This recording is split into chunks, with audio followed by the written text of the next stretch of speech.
নমস্কার। মান্নাদের সঙ্গীত একাডেমির পক্ষ থেকে আপনাদের সবাইকে আজকের একটি লাইভ অনুষ্ঠানে স্বাগত জানাচ্ছি। আমরা জানি প্রত্যেক মাসে মান্নাদের সঙ্গীত একাডেমির পক্ষ থেকে লাইভ অনুষ্ঠান করা হয়। আপনারা শ্রোতা বন্ধুরা, দর্শক বন্ধুরা আমাদের সেই সাহস জুগিয়েছেন, উৎসাহ জুগিয়েছেন এবং সেই জন্য মান্নাদের সঙ্গীত একাডেমির পক্ষ থেকে আজকে আবার একটি ফেসবুক লাইভ। একই সঙ্গে এই অনুষ্ঠানটি আপনারা ইউটিউব চ্যানেলও দেখতে পাবেন। মান্নাদের সঙ্গীত একাডেমির যে ইউটিউব চ্যানেল আছে সেখানেও দেখতে পাবেন। আজকে আমাদের সঙ্গে একজন বিশিষ্ট শিল্পী রয়েছেন, যিনি মান্নাদের সঙ্গীত একাডেমির সঙ্গে যুক্ত শুধু নয়, তিনি তার গানের পরিধি, তার কণ্ঠের মাধুর্যতা নিয়ে তিনি সতত বিরাজমান। তিনি কাজী নজরুল ইসলামের গান নিয়ে যেমন চর্চা করেন, তেমনি মান্নাদের গাওয়া গান বা অন্যান্য যেগুলো গান আছে বিভিন্ন আঙ্গিকের, সেই গান নিয়েও তার নিয়ত চর্চা। আজকে সম্ভবত তার প্রথমবার মান্নাদের সঙ্গীত একাডেমির এই অনুষ্ঠানে আসা। নিশ্চয়ই তার সঙ্গে আপনাদের পরিচয় করিয়ে দেবো। আমার পাশেই বসে আছেন বিশিষ্ট সঙ্গীত শিল্পী শ্রীমতী মঞ্জুষা চক্রবর্তী। মঞ্জুষা, নমস্কার। আমার পরম সৌভাগ্য আজকে আমি প্রথম এই ফেসবুক লাইভ, মান্নাদের সঙ্গীত একাডেমির ফেসবুক লাইভে আমি গান করতে পারছি। তার জন্য অনেক অনেক ধন্যবাদ জানাই এবং আপনাদের সবাইকে আমার অনেক শুভেচ্ছা।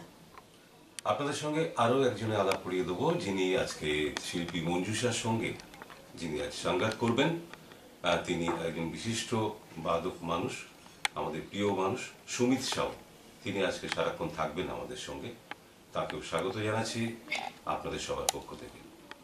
আমরা শুরু করব সুরসাগর সরস্বতীর বরপুত্র মান্নাদেকে শ্রদ্ধা জানিয়ে। তার প্রতি শ্রদ্ধা জানিয়ে আজকে আমাদের নিবেদন থাকবে কাজী নজরুল ইসলামের সৃষ্টি দিয়ে। আজকে সেই জন্য প্রথম সুরসাধক মান্নাদেকে পূজা নিবেদন করবেন শিল্পী মঞ্জুষা একটি নজরুল গীতি দিয়ে। আসুন আমরা শুনি।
কিসের মিল?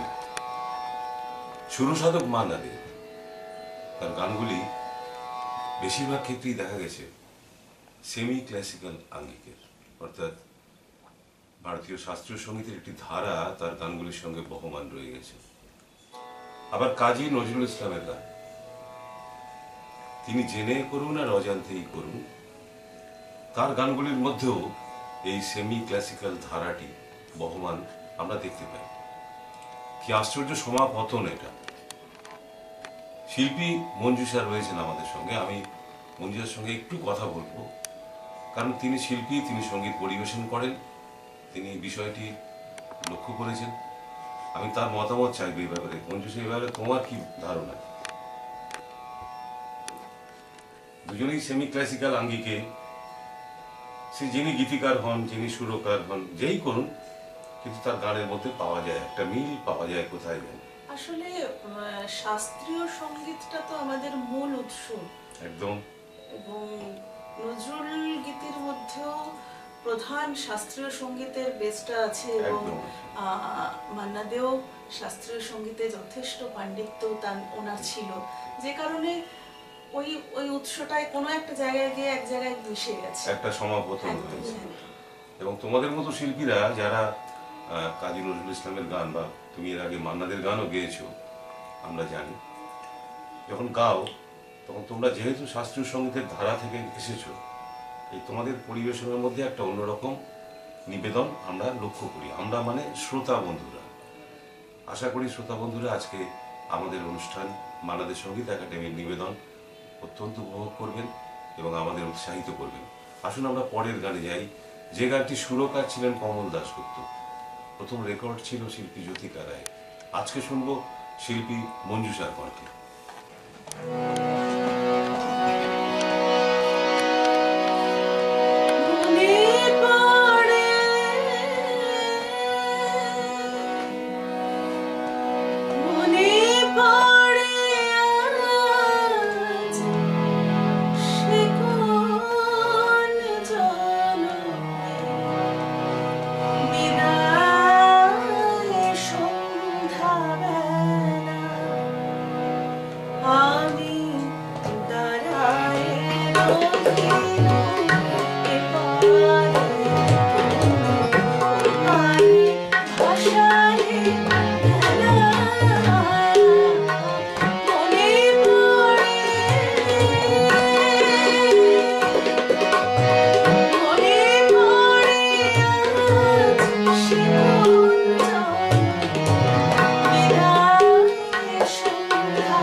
মান্নাদের সঙ্গীত একাডেমি আয়োজিত এ মাসের লাইভ অনুষ্ঠানে আমাদের সঙ্গে শিল্পী মঞ্জুষা এবং সঙ্গে রয়েছেন সুমিত ভাই।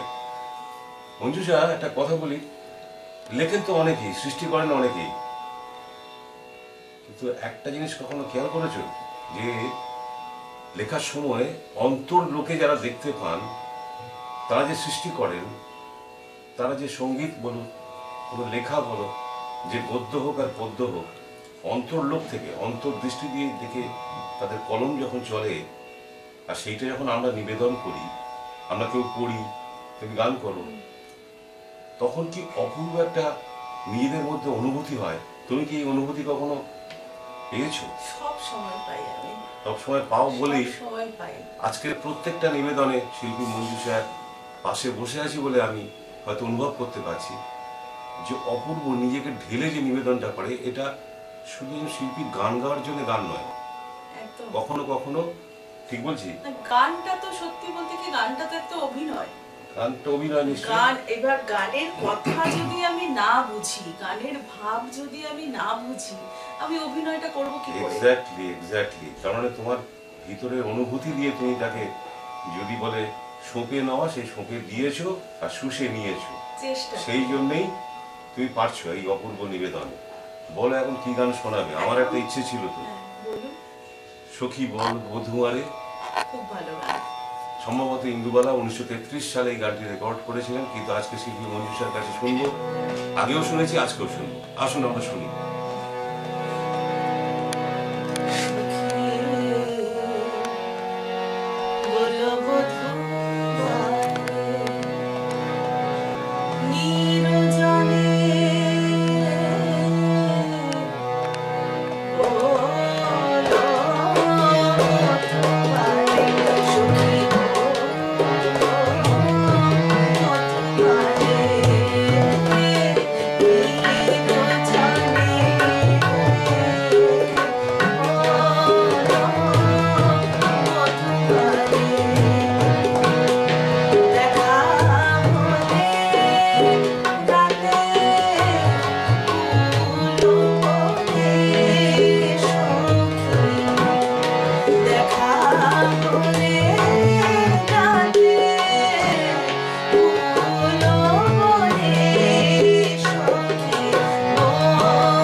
মান্নাদের সঙ্গীত একাডেমি আয়োজিত এ মাসের গানে গানে অনুষ্ঠানে মান্নাদের সঙ্গীত একাডেমির পক্ষ থেকে শ্রদ্ধা জানানো হচ্ছে, তাকে প্রণাম জানানো হচ্ছে, গঙ্গা জলে গঙ্গা পুজো দেওয়া হচ্ছে কাজী নজরুল ইসলামের চরণে।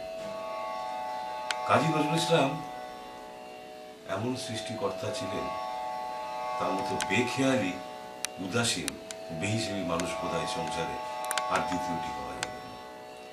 রচনা তিনি অনেক করেছেন, আকাশবাণীতে বসে পড়েছেন, ছাত্রছাত্রীদের যাদের কাছে শেখা যেতেন তাদের কাছেও বসে তিনি রচনা করেছেন।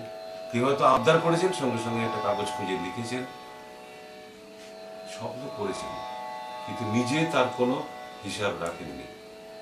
কত ছাত্রছাত্রীর গানের খাতায় কত গান লিখে তিনি চলে গেছেন, সেই গান তার নামে আর বের হয়নি, হয়তো অন্য কারোর নামে বেরিয়েছে। শুধু তাই নয়, একটা পড়ে থাকা কাগজে যখন তিনি গানটা লিখে সুর দিয়ে ফেলেন, আকাশবাণীতে গাওয়া হলো, গানটা ওখানেই রয়ে গেল, পাতাটা ওখানে রয়ে গেল, সেটা কেউ সংরক্ষণ করবার মতো তখনকার দিনে কেউ ভাবেননি হয়তো। তাই কাজী নজরুল ইসলাম আদ্যন্ত এক উদাসীন মানুষ, যদি বলি বেহিসেবী, তাই বেহিসেবী মানুষ, নিজের প্রতি যার কোনো খেয়াল ছিল না, যিনি বোধহয় উপরওয়ালার দয়ায় তার বরপুত্র ছিলেন, শুধু সৃষ্টি করবার জন্য এসেছিলেন। মাত্র 22 বছর সৃষ্টি করেছেন। মনীষা বলতে পারবে যে তার গানগুলো কষ্ট করে লেখা নয়, তার কবিতাগুলি কষ্ট করে জোর করে মেলানো নয়, কোথা থেকে যেন স্বতঃসাধিত হয়ে তিনি সৃষ্টি করেছেন। মঞ্জুষা গান করছে, আবারও বলছি, ওর নিবেদন অসাধারণ, সুন্দর হচ্ছে কেন? তার একটা কারণ আছে।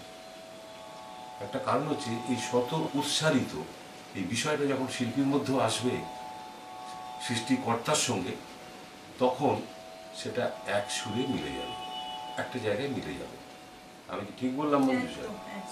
তোমার নিবেদন শুনে পাশে বসে আমার সৌভাগ্য, আমি শুনতে পাচ্ছি, নিশ্চয়ই শ্রোতা বন্ধুরা বুঝতে পারছেন যে পাশে বসে যখন শুনছি মনে হচ্ছে কোথায় গিয়ে যেন একটা মিলে যাচ্ছে, কোথায় কাজী নজরুল ইসলাম, কোথায় শিল্পী মঞ্জুষা তার নিবেদনে পুজো করছে, চরণ স্পর্শ করছে অন্তর দিয়ে, তার বাণী দিয়ে, কথা দিয়ে। তাই তো মঞ্জুষা? মঞ্জুষা, তুমি গান শিখেছিলে কোন কোন গুরুর কাছে? আমি নজরুলের যদি কথা বলেন তাহলে আমি একদম প্রথম শিখেছি শ্রী বিমান মুখোপাধ্যায়, মানুষ, ওনার কাছে শিখেছি। তারপরে উনি চলে যাওয়ার পরে ওনারই ছাত্রী অনুসূয়া মুখোপাধ্যায়ের কাছে শিখেছি। দিদিকে নমস্কার, অনুসূয়া দি।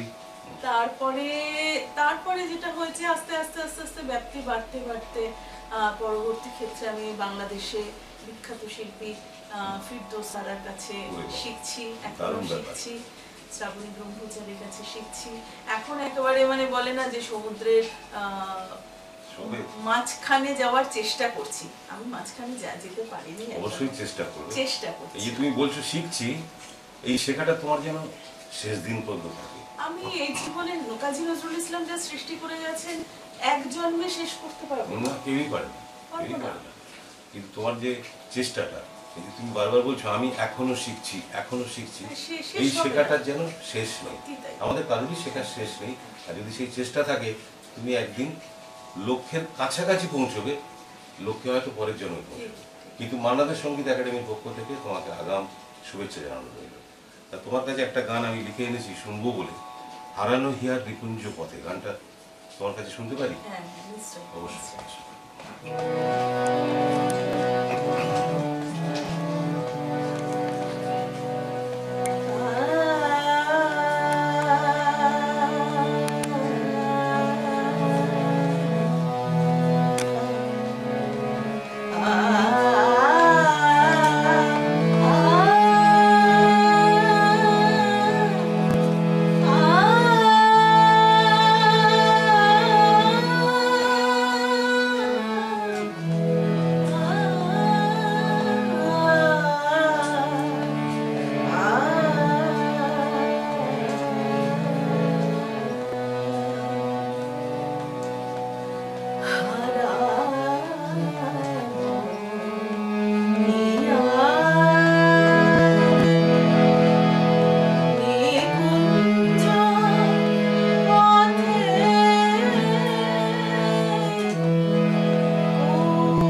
শুরু হচ্ছে, আর শিল্পী মঞ্জুষা আজকে শ্রোতা বন্ধুদের মন ভরিয়ে দিচ্ছে, এই কথা বলতেই পারি। আমরা রয়েছি গানে গানে অনুষ্ঠানে। মান্নাদের সঙ্গীত একাডেমির পক্ষ থেকে আবারও আপনাদের সবাইকে নমস্কার জানাই। নিশ্চয়ই আপনাদের ভালো লাগার গান নিয়ে এবং নজরুল গীতি নিয়ে আমরা রয়েছি। আজ কাজী নজরুলকে যেমন শ্রদ্ধা জানাচ্ছি, তেমনি সরস্বতী বরপুত্র মান্নাদেকেও প্রণাম জানাই। কাজী নজরুল ইসলাম এক বৈচিত্র্যময় চরিত্র। সমালোচকরা বা যারা তার বই নিয়ে কাজ করেছেন, তার লেখা নিয়ে কাজ করেছেন, গবেষকরা, তারা বলছেন তার কাব্যগ্রন্থের মধ্যে কাব্যগীতি আছে, রাগ প্রদান আছে, ইসলামী গান আছে, ভক্তিগীতি আছে, গাজল আছে, লোকগীতি আছে, দেশাত্মবোধক আছে, হাসির গান আছে, তার সঙ্গে আছে ছাদ পেটানোর গান, আবার যুদ্ধের গান, অর্থাৎ সমর অঙ্গনে যে গানগুলো বাজানো হবে বা গাইতে হবে, আবার বিদ্রোহের গান। কিন্তু কোনো কারণে হয়তো সারা জীবন আমরা সবাই বলে গেলাম তিনি বিদ্রোহী কবি। সত্যি কি তাই? সত্যি কি শুধুমাত্র বিদ্রোহী কবি এইটুকু দিয়ে তাকে বিচার করা হবে? মনে হয় না। তার মতো প্রেমগীতি কজন লিখেছেন, তার মতো ভক্তিগীতি কজন লিখেছেন, তুলনায় যাচ্ছি না। কজন লিখেছেন কথাটা বড় ভুল, তুলনায় যাচ্ছি না। প্রেমগীতি বা ভক্তিগীতি তিনি যেভাবে লিখে গেছেন বা সৃষ্টি করে গেছেন, এ বোধহয় আমাদের বাঙালিদের জীবনে একটি অমূল্য রত্ন সমগ্র। যদি বলে রত্ন পেটিকা, তাহলে রত্ন পেটিকা। এই কালী পুজোর সময় যখন বাজানো হয়, খেয়াল করবেন বেশিরভাগ গানই কিন্তু কাজী নজরুল ইসলামের লেখা, ভক্তিগীতি। অন্য শিল্পীদেরও লেখা আছে, অন্য সৃষ্টিকর্তা গীতিকারদের লেখা আছে, কিন্তু তার সঙ্গে কাজী নজরুল ইসলামের গান বাজবেই বাজবে, এমনটাই তার লেখা। এই গান তো বানিয়ে লেখা নয়, এটা স্বতঃসারিত হয়ে লেখা, উৎসারিত হয়ে লেখা। এবং সত্যি কথা বলতে কাজী নজরুল ইসলামের যে কবিতা বা কাব্যগীতি যেটা বলা হয়, সেই কাব্যগীতির মধ্যেও দেখা যাবে যে তার পূজা পর্যায়ে বলুন বা ভক্তিগীতির যে পর্যায় বা প্রেম পর্যায়ে, প্রত্যেকটা ক্ষেত্রে তিনি অক্ষয় অমর সৃষ্টি করে গেছেন। এটা যারা শিল্পী বন্ধুরা নিবেদন করেন তারা বোঝেন। আমাদের সঙ্গে রয়েছেন শিল্পী মঞ্জুষা। তিনি, তার সঙ্গে আগেও কথা হয়েছে, আজকেও কথা হচ্ছে। নিশ্চয়ই একটু শিল্পী মঞ্জুষার কাছে যাই, কারণ তিনি তো পরের পর আমাদের শোনাচ্ছেন। তার আগে বলি, মঞ্জুষা তুমি বাংলাদেশে কবার গেছো? আমি বাংলাদেশে বলতে গেলে প্রত্যেক বছরই যাই। আর মানে পুজোয় বেড়াতে যাওয়ার মতো না, প্রত্যেক বছর অনুষ্ঠান আমরা জানি বলে জিজ্ঞাসা করছি। আর প্রসঙ্গত আমি যেটা একটা গুরুত্বপূর্ণ কথা বলতে চাই আপনার কথার রেস ধরে, সত্যি কথা বলতে কি কাজী নজরুল ইসলাম তো এখনো আমাদের কাছে ব্রাত্য। আমরা এখনো সেইভাবে তার সৃষ্টিকে তুলে ধরতে পারিনি, এটা আমাদের অক্ষমতা। আর দ্বিতীয় কথা, সেই অনুযায়ী বাংলাদেশ অনেক কাজ করছেন কাজী নজরুল ইসলামের গান নিয়ে। এবং যেহেতু আমি বাংলাদেশে বিখ্যাত শিল্পী ফিরদৌসার কাছে গান শিখছি, সেই কারণে তাদের কাজের সম্বন্ধে আমি অনেকখানি ওয়াকিবহাল। সেই প্রসঙ্গে বলি যে আমরা এটুকু তো পারি নজরুল গীতি না বলে নজরুল সঙ্গীত বলতে। বলতে পারি, তুমি বলেছো, বলবো। কেন বলবো সেটারও কারণ আছে। যদিও ওনার কিচ্ছু যায় আসে না, ওনার নজরুল গীতি বললেও কিচ্ছু যায় আসে না, ওনার সঙ্গীত বললেও, কিন্তু সঙ্গীত কথার অর্থ হলো গায়ন, বাদন এবং নৃত্য। এই তিনটে সহযোগ একসাথে হলে পরে তখন আমরা সঙ্গীত সৃষ্টি হয়। তো আমরা ওনার সৃষ্টির মধ্যে কিন্তু আপনার কথা রেস ধরে এরকম কোনো সাবজেক্ট নেই যে কাজী নজরুল ইসলামের সেই বিষয়ের উপরে গান সৃষ্টি করেননি।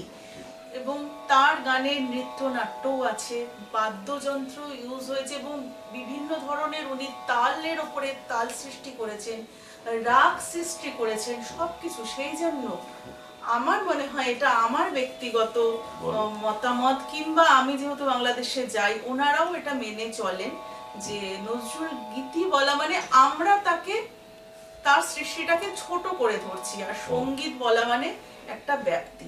এটা আমাদের জন্য, তার ওনার জন্য কিছু না। তো সেই জন্য আমার এমন ভাবে অভ্যাস হয়ে গেছে নজরুল সঙ্গীত বলতে, আমি যতবারই গীতি বলি আমার যেন মুখে একটা জায়গায় গিয়ে এমন ভেতরে ঢুকে আটকায় নজরুল গীতিটা আমি বলতে পারি না, তো সেটা আমি আপনার সাথে ঠিক শেয়ার আছে, করলাম একদম। এবং আমার দর্শক শ্রোতাদের সাথে আমি এটা শেয়ার করলাম। যার মনে হবে যে নিতে পারবেন এটা আমার বক্তব্যটা, তিনি এটা চেষ্টা করলে আমার ভালো হবে। আমি মনে করব যে আমি একজন মানুষকে বোঝাতে পারলাম, এটা আমার সার্থকতা। আমি এটুকু কাজ করতে পারি ক্ষুদ্র ক্ষমতায়।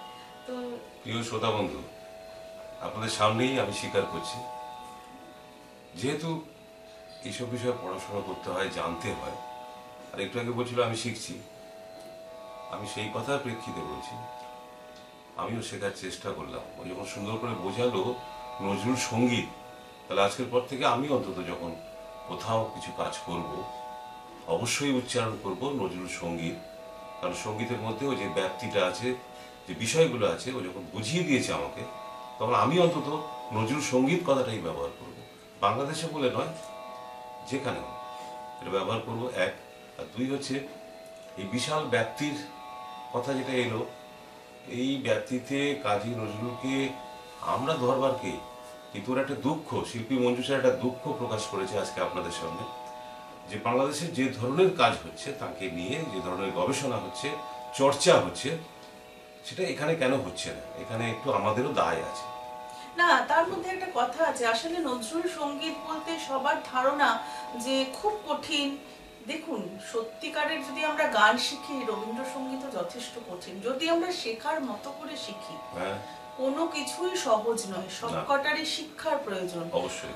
আর দ্বিতীয় কথা হচ্ছে যে নজরুল সঙ্গীত মানেই যে আমাকে সেখানে বিরাট আমার পাণ্ডিত্য দেখাতেই হবে, আমাকে সেখানে সরগম করতে হবে, আলাপ করতে হবে, সেরকম কিন্তু কিছু না। সত্যিকারে যদি আমরা শিখতে যাই নজরুলের গান, তখন দেখা যাবে যে না, সত্যি আমরা পারছি, পারবো না এরকম কিছু নেই।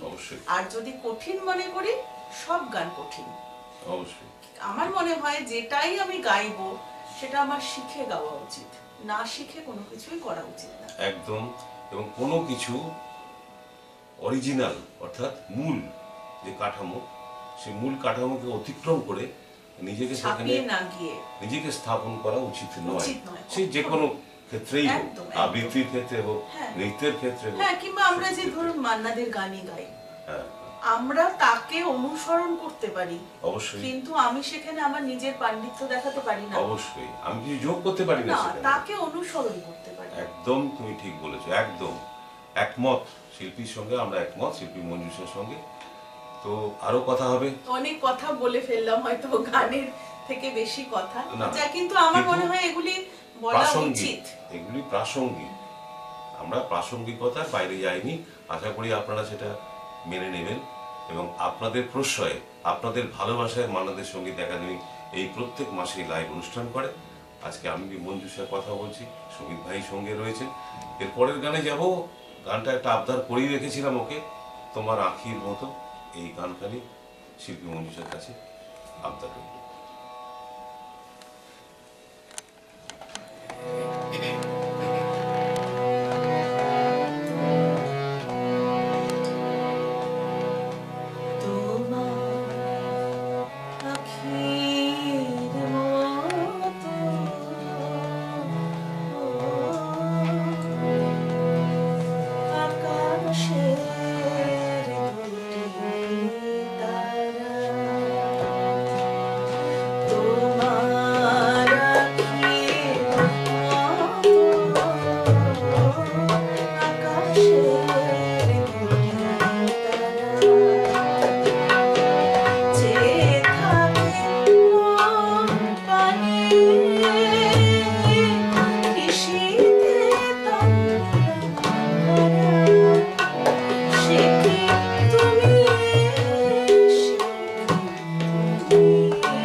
আমরা রয়েছি মান্নাদের সঙ্গীত একাডেমির গানে গানে এই মাসের অনুষ্ঠানে। আমাদের সঙ্গে রয়েছেন শিল্পী মঞ্জুষা এবং রয়েছেন আরেকজন শিল্পী যিনি সংগীত করছেন সুমিত সাউ। আপনাদের সবাইকে নমস্কার জানাই। আবার শ্রোতা বন্ধুদের অনুরোধ করব, নিশ্চয়ই আপনাদের কোনো মতামত বা কোনো পছন্দের গান বা অন্য কিছু যদি মনে হয় আর একটু এগিয়ে যাওয়ার জন্য মান্নাদের সঙ্গীত একাডেমিতে সবটুকু আবদার আপনারা মান্নাদের সঙ্গীত একাডেমিতে আপনাদের ভিউজে আপনারা লিখতেই পারেন। আমরা কাজী নজরুল ইসলামের কথা বলছিলাম, কত রকমের, কত ধরনের, কত আঙ্গিকের গান তিনি লিখেছেন। একটু আগে বলছিলাম না যে একদিকে বিদ্রোহ আর একদিকে প্রেম গীতি। প্রেমের শেষ কথা বোধহয় কাজী নজরুল ইসলামই বলে গেছেন সম্ভবত। আমরা যারা তার গুণমুগ্ধ ভক্ত আমরা তাই বিশ্বাস করি। তার লেখার মধ্যে ছত্রে ছত্রে ছড়িয়ে রয়েছে সে কথা।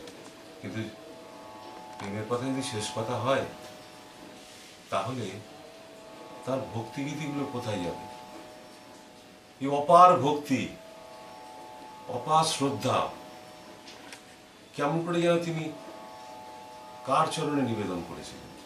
কোনো অপার শক্তির পায়। কেমন করে তার ভিতর থেকে উৎসারিত হতো এই শব্দগুলো।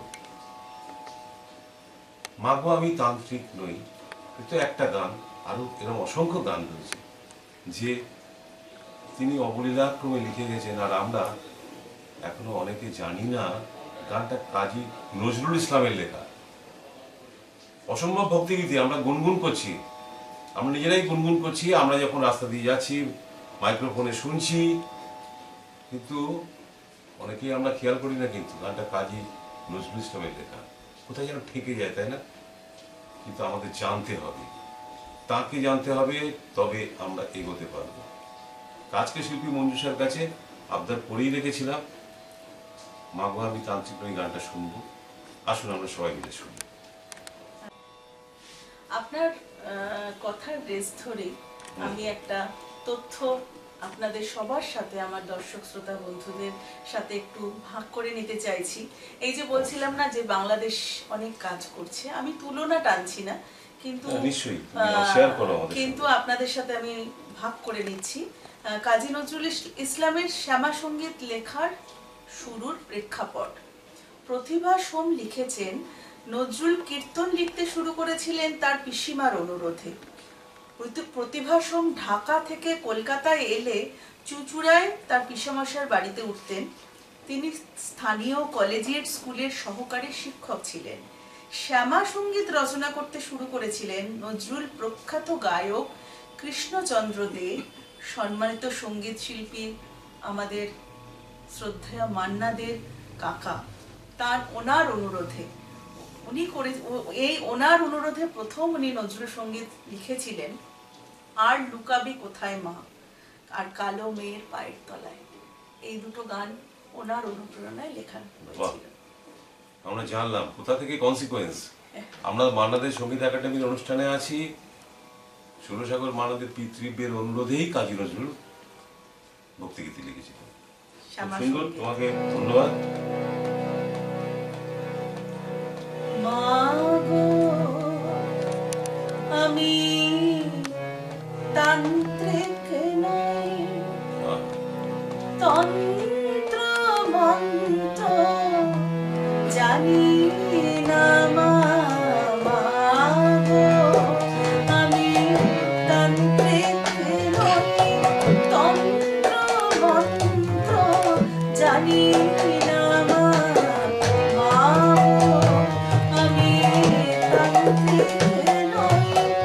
আমার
তুমি যে গানটা করলে, তোমার ইউটিউবে তো অনেকগুলো এপিসোড আমি দেখেছি, অনেকগুলো গান শুনেওছি প্রচুর।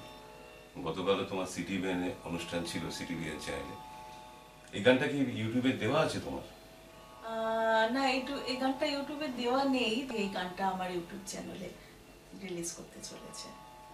তাহলে আমি তোমার মনের কথা বুঝতে পারি, কারণ তোমার নিবেদনটা শুনে আমার যেটা মনে হলো, তুমি যেরকম অন্তর ঢেলে এত দরদ দিয়ে যখন গানটা করলে, তোমার নিশ্চয়ই কিছু মনে আছে। মানুষ তো সৃষ্টি করে কার জন্য? শুধু কি নিজের জন্য করে না, মানুষ সৃষ্টি করে তো অন্যের জন্য।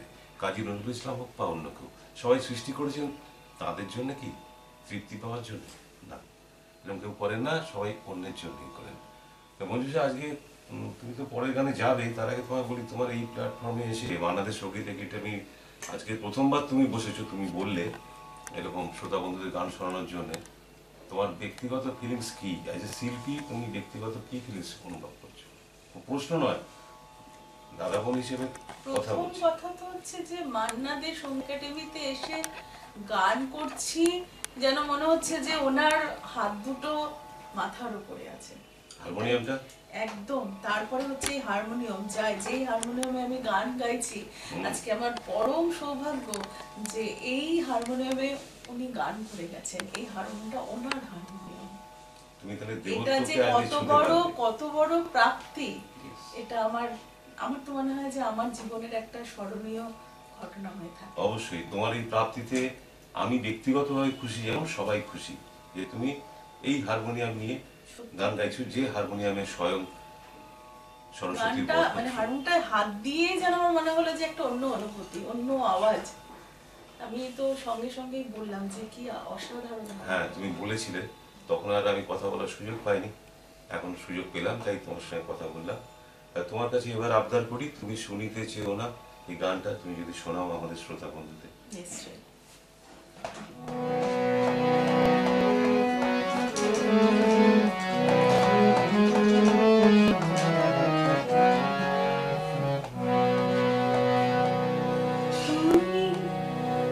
তুমি শুনিতে চেও না আমার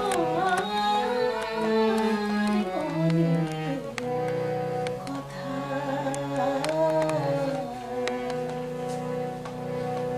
তুমি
জানে আজকের অনুষ্ঠানে আমরা শেষের দিকে। কেমন লাগলো সে তো আপনারা জানাবেন, নিশ্চয়ই আপনাদের মন্তব্য দেবেন। কোথাও ভুল ত্রুটি হলে নিশ্চয়ই আপনারা ধরিয়ে দেবেন আপনাদের মন্তব্যের মাধ্যমে। এবং অবশ্যই মান্নাদের সঙ্গীত একাডেমির পক্ষ থেকে আমাদের বিনীত আবেদন থাকবে, আপনারা এমন করেই আমাদের সঙ্গে থাকবেন। শুধু একই সঙ্গে আপনাদের সঙ্গে আপনাদেরকে সবাইকে সঙ্গে নিয়ে মান্নাদের সঙ্গীত একাডেমির পক্ষ থেকে আজকে বিশিষ্ট শিল্পী মঞ্জুষা চক্রবর্তী এবং তার সঙ্গে যিনি সাথী হলেন আজকে তার জার্নিতে, তার যাত্রাপথে, তিনি সুমিত সাউ, তাদের দুজনকে মান্নাদের সঙ্গীত একাডেমির পক্ষ থেকে এবং আপনাদের পক্ষ থেকে আমরা শুভেচ্ছা জানাই।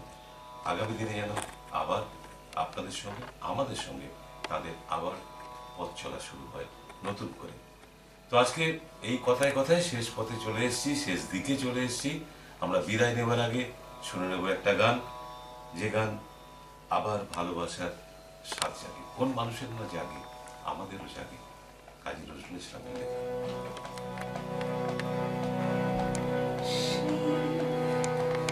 পুরাতন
স্বাদ জাগে, আমাদেরও আবার ভালোবাসার স্বাদ জাগে বারে বারে আপনাদের কাছে ফিরে আসতে। প্রিয় শ্রোতা বন্ধুরা, নিশ্চয়ই আবার আসিব ফিরে আপনাদের সামনে। তাহলে আজকে অনুমতি দিন, সবাই ভালো থাকবেন, সুন্দর থাকবেন, সুস্থ থাকবেন। আমরা মান্না দে সঙ্গীত একাডেমির পক্ষ থেকে আমি নিমাই মণ্ডল, আমার সাথী শিল্পী মঞ্জুষা চক্রবর্তী এবং আরেকজন সাথী শিল্পী সুমিত সাউ, আমরা আজ সবাই মিলে বিদায় নিচ্ছি। নমস্কার, ভালো থাকুন।